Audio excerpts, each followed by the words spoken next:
सर्वांना एक सांगायचं आहे ते म्हणजे धार्मिक यात्रा मुंबई या YouTube चॅनलवरती आपला जो कार्यक्रम चालू आहे सादर करत आहोत तो कार्यक्रम तुम्ही लाईव्ह पाहू शकता।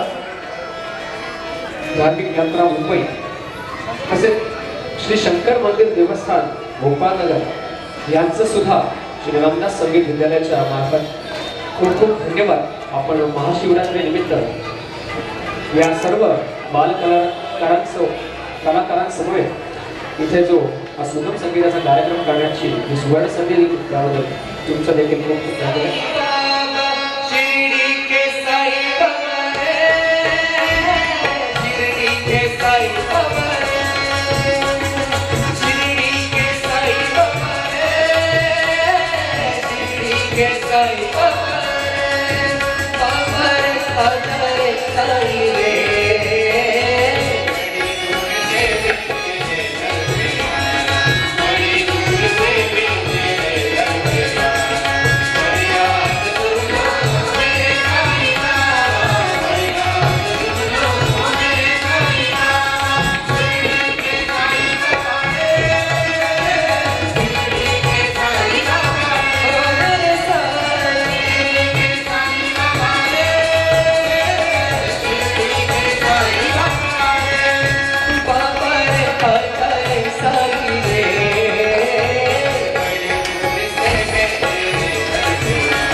शिरडी वाला चमकता सितारा, शिरडी वाला चमकता सितारा, सितारा लोग कहते हैं साई हमारा, लोग कहते हैं साई हमारा, लोग कहते हैं साई हमारा। शिरडी वाला चमकता सितारा, शिरडी वाला चमकता सितारा, सितारा लोग कहते हैं साई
Sorry.